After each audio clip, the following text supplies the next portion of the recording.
Hi, everyone, and welcome to today's webinar, Industrial Connectivity for Industry 4.0, Bridging the Gap with Custom Device Drivers. My name is Jen, and I will be facilitating today's session. We have a lot of valuable information to share today, but before we get started, I want to cover a few housekeeping details. At any time during today's session, you can submit questions via the Q&A panel feature of your screen. We'll save questions until the end, and we'll get to as many as we can. If we don't get to your question today, we'll be sure to follow up post-event. This session will be recorded and will be available for replay after today's event. Now I'd like to welcome our speakers.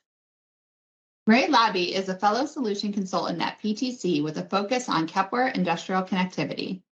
Ray joined Kepware Technologies in 2014 and came to PTC with its acquisition of Kepware in 2016. He has previous work experience in the shipbuilding industry and integrating complex networked control systems for various systems. Ray combines technical expertise developed over 19 years in networked control system integration and software development with an unbridled enthusiasm for engineering to provide customers answers and solutions. Erica Daniels is part of PTC's Rotational Leadership Development Program, a 2-year program that allows emerging leaders early in their careers to gain deep expertise in multiple areas of our business. She is currently embedded with Kepware Solutions Consulting, a global technical consulting team that helps users create connectivity solutions for industrial data acquisition, industrial automation, and enterprise digital transformation. Prior to technical consulting, Erica has worked with product management teams in PTC's Kepware IoT and Windchill PLM business segments. Erica holds a bachelor's in industrial engineering from Purdue University. And now I'll turn it over to Erica Daniels. So today we can start with the overarching goals of any digital transformation implementation. What I have here is fairly high level, but I think it's worth mentioning because these can be the difference between a successful project and an unsuccessful one. So first off, it's important to architect the solution in a way that's as simple as possible. Digital transformation is never simple, but making it as simple as possible is critical, since whatever solution you develop needs to be scalable and adaptable. If the solution is successful, your organization will continue to add factories, machines, sensors, or nodes to it, and no two factories or machines are the same, so a simple and flexible architecture is critical. In order to be successful in the long term, the solution needs to be maintainable as well, and as you know, simplicity is a major factor in maintainability. Your industrial connectivity is the first line in simplifying the immense complexity that exists on the ground in your factories. So the more that you can do to simplify the connectivity, the easier the subsequent steps in digital transformation become. Next, the ROI of any digital transformation project is dependent on how quickly your organization can achieve time to value. The solution is only going to be valuable if it's bought into and adopted by the engineers who it's intended to help. Digital transformation is a huge lift for any organization, and in many cases, you're asking engineers to adopt a fundamentally new way of doing their jobs. They're going from making decisions with their gut to making decisions with data. This is a huge change management challenge, and it isn't possible with data alone. You have to gather the data in such a way that it will be viewed as the one source of truth, and that can be extremely difficult. So the tools that you use to collect and organize the data are extremely important. Third, you have to know what technology is being asked to do today is different from what you will ask that technology to do in the future. Digital transformation is about using technology to defend and advance your organization's competitive advantage. The whole idea is to move faster with improvements and innovation, so you can expect the pace of change to accelerate in the market. And you need to architect a tool that will keep up. With regards to connectivity specifically, if you have a tool that can connect to new applications, devices, and be deployed flexibly at an enterprise scale, that puts your organization on the right path with regards to overall flexibility of the technology. So we're going to talk a little bit about what the key enablers of innovation and transformation are. At a very high level, this all goes beyond just connectivity. There are certain things that enable you to deploy digital transformation tools that are simple, can be adopted quickly, and that scale up to meet the needs of the entire organization. So to start out, standardized data access is obviously a connectivity-focused enabler, but it's very often overlooked, so we want to talk about it first. Very often, the groups that are implementing digital transformation think about what they're going to do with the data first without actually realizing that getting the data is the hardest part. We'll talk about why getting the data is the hardest part, but if you can create a standardized way to access data, even despite the unbelievable complexity of your organization's production environments, then you can actually focus on what you want to do with the data. Once you've solved connectivity, it can be abstracted away. But if you don't standardize, every single time you try to get the data you need, you're going to have to embark on a much larger project than you realize. And it's simply not sustainable because the complexity becomes overwhelming. With regards to architecture, you need something that's repeatable. You can't spin up an entirely new project for every new facility or machine. The challenge is to be as generic as possible without becoming so generic that the features are no longer useful. As I said before, the more that you can do to standardize the data as close to the edge or the source of the data as possible, the easier that the subsequent steps in the process are. And of course, lastly, security best practices are critical in digital transformation. The data that you're thinking about leveraging for this project is perhaps the most critical data in the company. This data outlines how your company does what it does, in essence, your competitive advantage. Companies often overlook how difficult it is to secure this data. The common practice for operations networks until relatively recently has been to air gap that specific network and simply rely on the air gap versus instituting security best practices within those networks. That may not be the case at your organization, but what we've seen at many organizations is that digital transformation is forcing a reckoning where IT leaders are realizing that industrial control systems are subject to attacks. So they need to take part in major projects of instituting security best practices in operations networks, in addition to the hard work of implementing digital transformation. Obviously, connectivity is a critical part of this because it's the first line of defense in a defense in-depth strategy. So why is all of this so difficult to get right? There's a number of challenges that we've seen, but analysts agree, and our experience has certainly indicated that connectivity is one of the most difficult aspects of these projects. As you know, production environments are complex and heterogeneous, and many machines are unconnected. There's no standard interface for these machines, so even if you put a lot of work into getting one machine connected, there's no guarantee, and it's very unlikely that that investment is going to be at all useful in connecting the next machine. And that's just within a given site. Different sites, especially across many different geographies, have completely different infrastructures that make it even more difficult to scale. And even when machines or controllers are connected to existing applications like SCADA or Historian, that data is often siloed, and existing connectivity methods may make it no easier to access that data than if the machine was just completely unconnected. On-premises applications like these were historically not designed for easy data sharing, so there aren't things like APIs or standards for extracting that data. This usually means creating a custom API, which again may be no easier than connecting directly to the machine. Lastly, even if there is connectivity throughout a production environment, again, it may or may not be secured in a way that you'd be comfortable allowing that data to get out of that network. The exact metric from the IDC here is that organizations said that their projects, quote, expose security concerns that must be addressed before expanding the deployment. Again, this goes back to the historical, quote unquote, perimeter only security stance that many ICS networks use, and does absolutely need to be addressed before moving forward with creating even more connectivity between the IT and the OT network. So now we're going to talk about what Kepware actually does.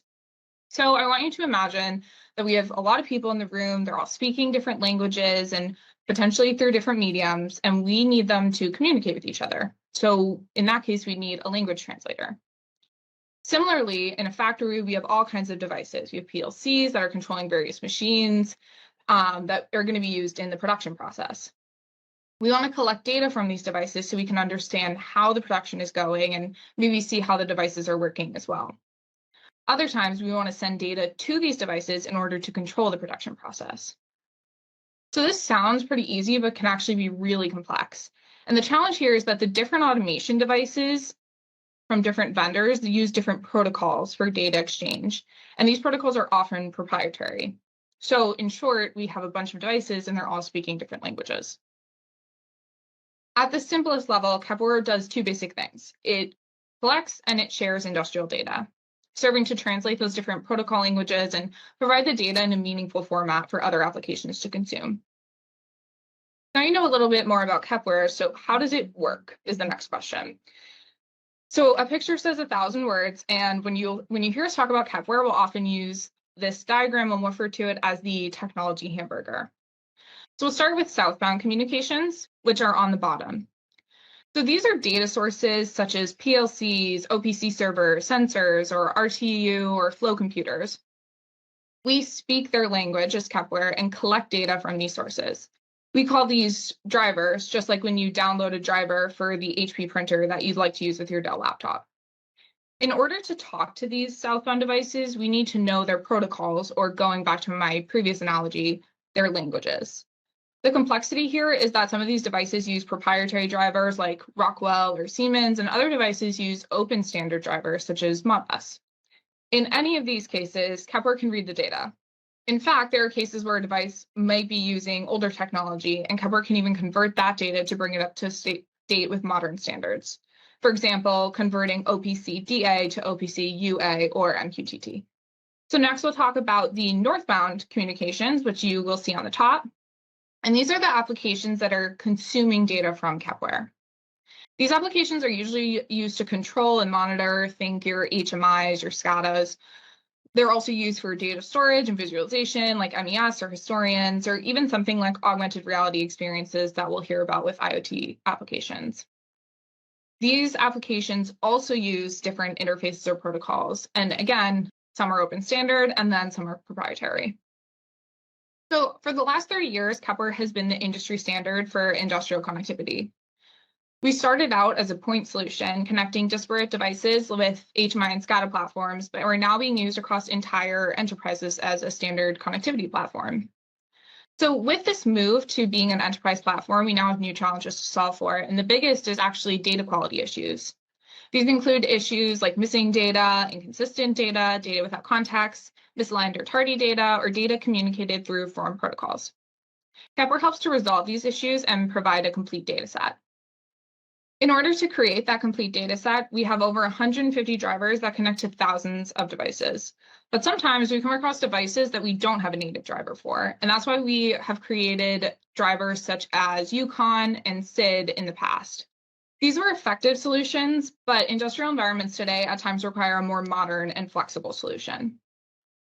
And that brings us to the universal device driver. So our goal in creating the universal device driver was to provide a modern and flexible solution to enable rapid integration into custom devices, machines, and interfaces for Industry 4.0. The universal device driver is an Ethernet-based user-defined driver that leverages JavaScript for user development. And this use of JavaScript allows more flexibility in messaging between the device and the driver than solutions like Yukon previously provided. The universal device driver also supports multiple messaging profiles, including solicited, unsolicited, and mixed Ethernet profiles. And now Ray will talk a little bit more about the universal device driver. Thanks, Erica. So now let's go into a demo of the universal device driver. All right, so what we're looking at here is Kepware's configuration UI. And so when we're talking about the universal device driver, it's broken up into a couple different pieces. One is that there'll be a profile library that you are going to use to manage the actual profiles or JavaScript scripts that the driver is going to use when you create the connections to the devices that are going to leverage the protocol profiles that you develop. So the first step to getting UDD sort of going on Kepware is to add a profile to the profile library. And this profile will then get used by each individual channel that you configure after the fact.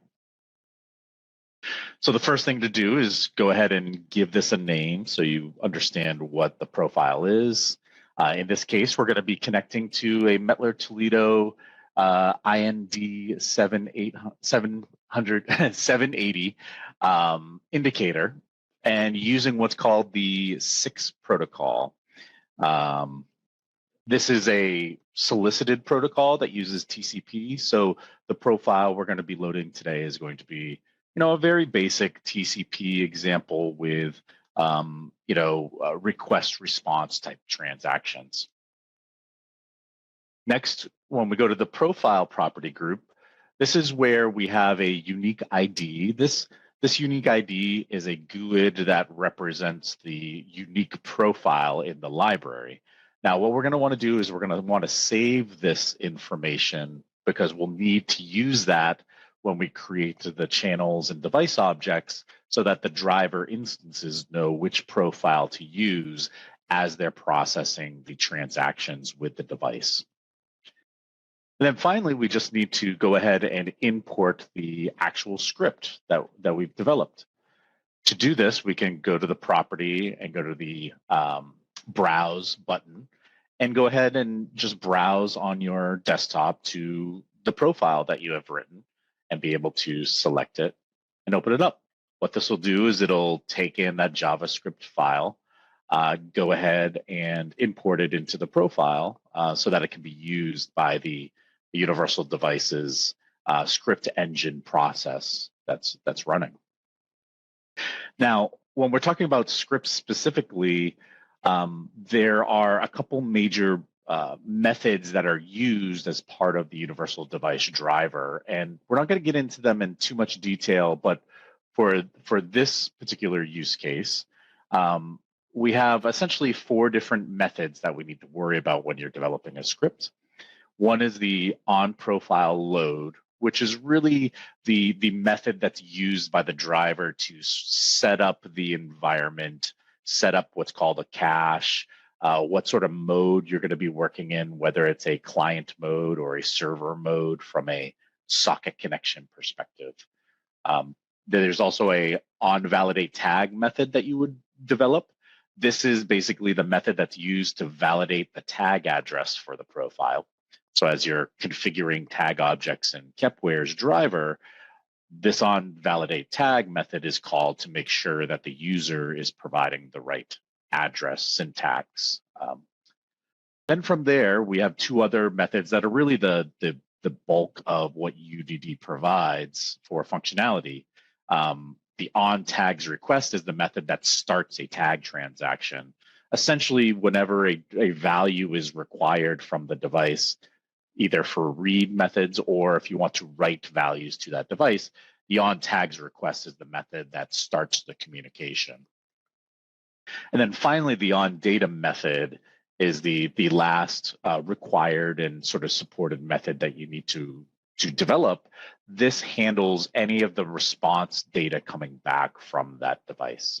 So whether that's a response to the command to either read or write in a solicited type environment, or whether it's a unsolicited type protocol, this is where that data gets parsed out and identified as values for the driver to be able to share with clients like OPC clients that connect to Kepware.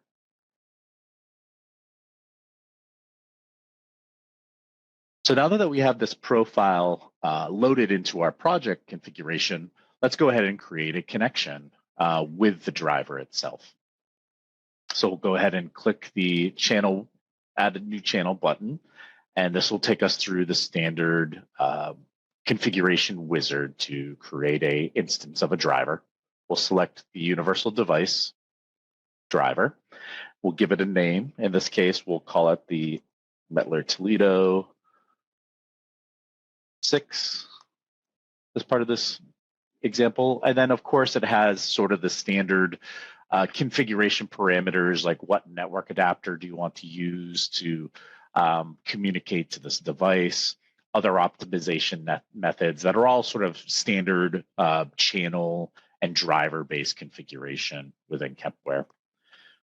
But really, the most specific, the most important UDD specific parameter now is at the channel level, we need to provide it that GUID that we were storing or we pulled from the profile library. This is where the driver instance will know which JavaScript profile to use to communicate with the underlying device. And so we've created that instance of the channel, and now we'll create a device object within the UDD driver. Like many of our other drivers, this is where you put in sort of the specific information about the device itself. In this case, I'm going to call it the IND 780, since that's the model device that we're connecting to. And we'll have the standard parameters for retry, timeouts, scan rate, respecting scan rates, and how to control when the driver communicates with the device. For UDD, the next really sort of important configuration that you're going to identify or configure for the device is the protocol type that we're going to use. Now, UDD supports both TCP and UDP transport protocols. So in this case, the 6th protocol that we're using is over a TCP-based connection. So we'll make sure we select the TCP protocol. And we just need to identify what is the destination for this particular device. So either the IP address or the host name for the device, if it does have a host name. And then finally, what's the port number that we're going to target for this connection? And in this case, it is 2101 is the port that is listening for this protocol interface that UDD is going to be connecting over. We'll go ahead and click finish here. And we can see some information down here in the event log indicating that, hey, the driver was successfully loaded. We can see that the script engine, which is a service that's running in the background that processes the methods that we talked about earlier, is up and running. And we can actually see that the link between the channel and the profile has been established. And that's a good sign. That means that the profile that I wrote has the necessary requirements and that there's no sort of basic syntax or other issues that it's validating to make sure that it's going to run properly with the UDD script engine. Now, all we need to do is create a tag so we can actually read the value from this scale. So I'm going to go and click here and create a static tag. And because this is a scale, we're going to go ahead and let's create a tag for the measured weight. Now, with this particular protocol, there are specific commands that are used to access the information off of the scale. And the way that this profile is designed is the addressing is going to reflect those commands that are being used. So in this case, I'm going to use the SI command, which is going to give us the weight measured immediately for the scale value. And I'm going to change the tag type to a float so that we can read that value. So now that we have a tag created, we've configured our IP address and port configuration for the driver. We've associated it with a profile. We should be able to launch Quick Client and actually see data coming from the device. So I'm going to launch Quick Client here. We can see that I'm reading a specific value of weight here with our scale. And as that scale is changing weight, we can see that value getting updated from the device. So this is an example of how we can take a profile, develop a profile, bring it into the profile library, and then create an instance of the driver so that we can communicate with the target device. And in this case, this was for a Mettler Toledo device that has a request response or solicited type protocol communication over a TCP socket. Okay, so now that Ray has shared a little bit more about UDD and showed you how it worked, we wanted to give you a few resources to get started with UDD. So we have a few sample projects. Some of them are included with the Kepware install. We also have a whole library of sample projects on our GitHub. We also have a getting started with UDD video on YouTube. You can find that on our YouTube channel. And there's also a connectivity guide that you'll be able to find on ptc.com with the Kepware resources. Thank you, Ray. Thank you, Erica. That concludes the webinar. And now we're going to open it up to Q&A. Yeah, while we're waiting for questions to pop in, I just want to say thanks to everyone for joining. And hope you Hope you learned a little bit of new information about the universal device driver and some of the, customization options that we do have with Kepware and part of our platform to be able to connect to, a variety of disparate devices. So feel free to ask any questions in the Q&A or in the chat. Okay, Ray, I have a first question here. What version of Kepware is UDD available in? Yeah, that's a great question. So we originally released the driver, I believe it was in our 6.10 release. So it's actually been part of the product for a few minor versions, so probably about 2 years. And over those 2 years, we've added some enhancements. So the sort of the fully featured and the abilities that I talked about during the demonstration with being able to do sort of mixed mode communications and such, that's available in our latest release. But the first iteration of the driver was in the 6.10 release.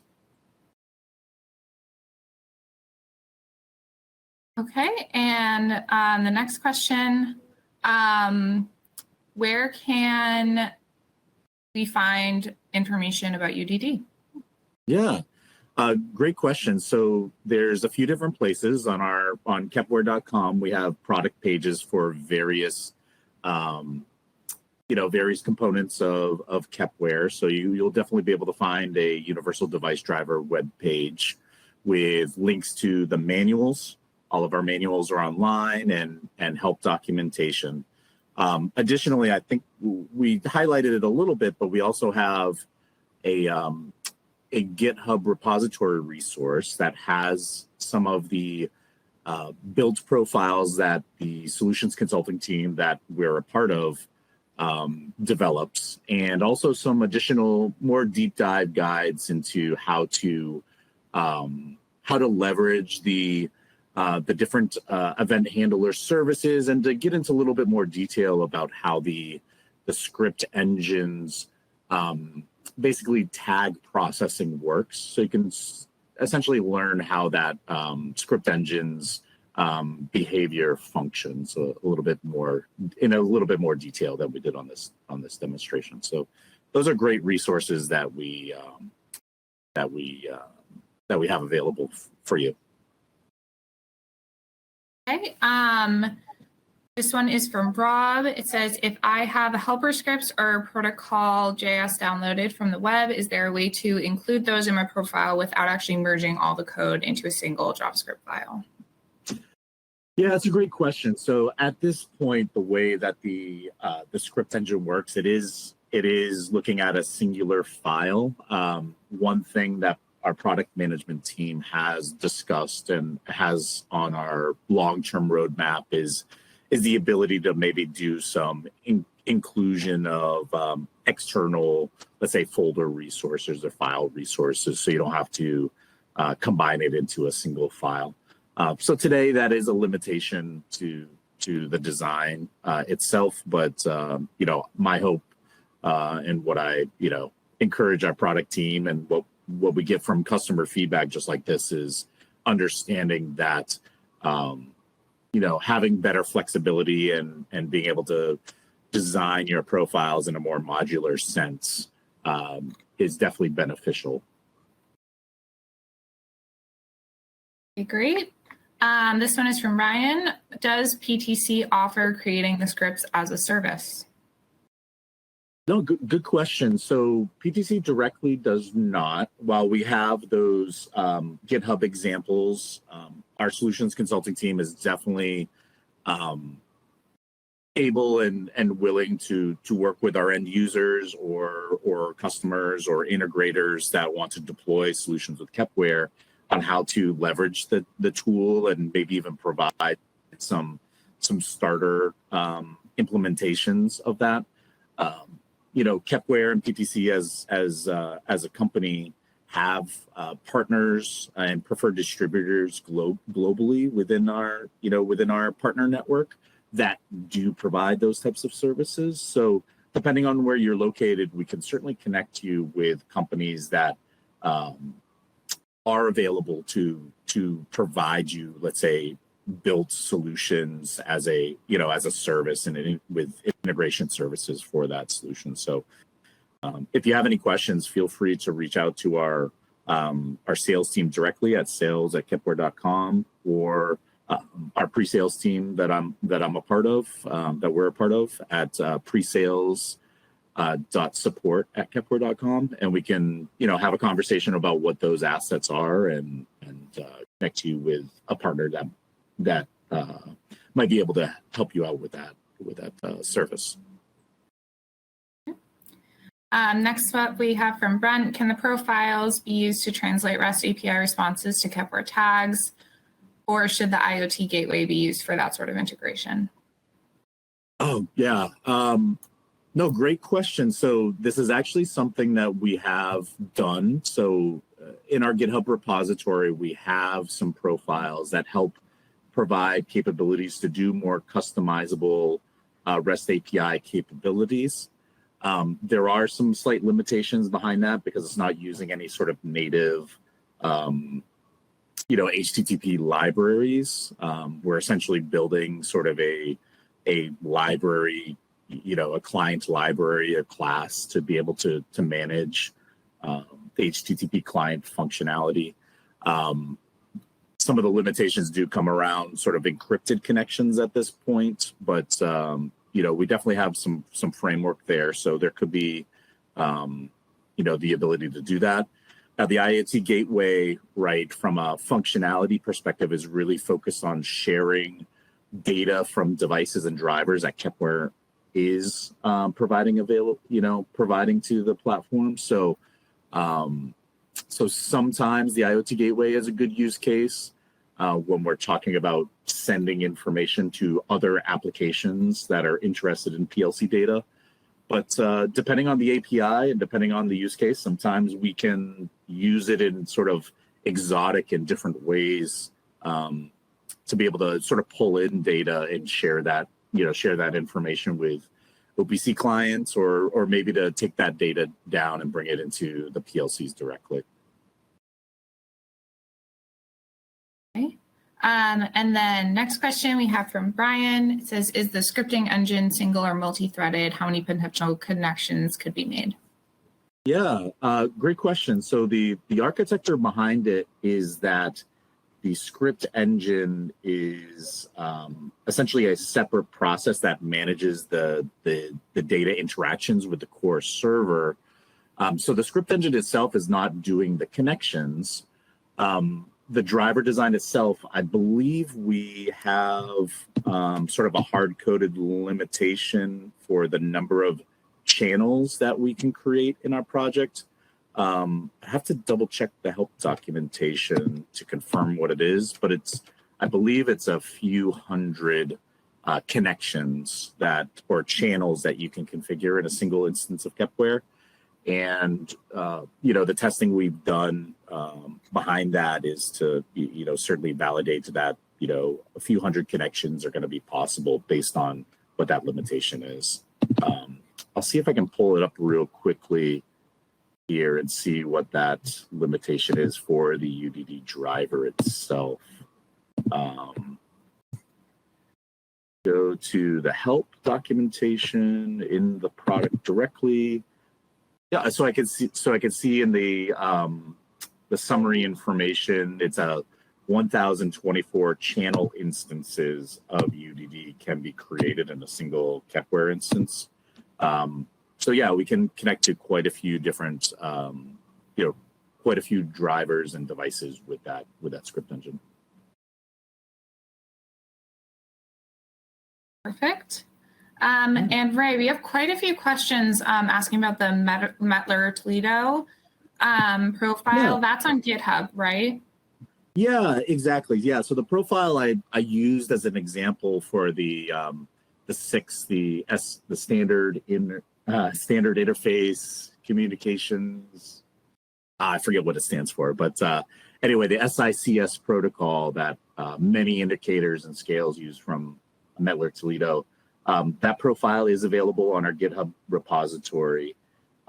It's a profile that I actually personally developed. So tested it against a few of our scales, and we have a handful of customers that are using that as well. And while it covers, a majority of sort of the basic information that interface provides, it can very quickly and easily be extended to add additional commands that some scale support and some don't. So it's definitely a great starting point to be able to get the basic command and control and weight information that you're looking for, but then also extend it to add any other features or command calls that you need for your particular use cases. Right. Yes. And there are also other example profiles in that same GitHub repository as well. I've seen quite a few questions about that, so you'll be able to find them all on there. Yep, absolutely. Yeah, we have a few there, and our team,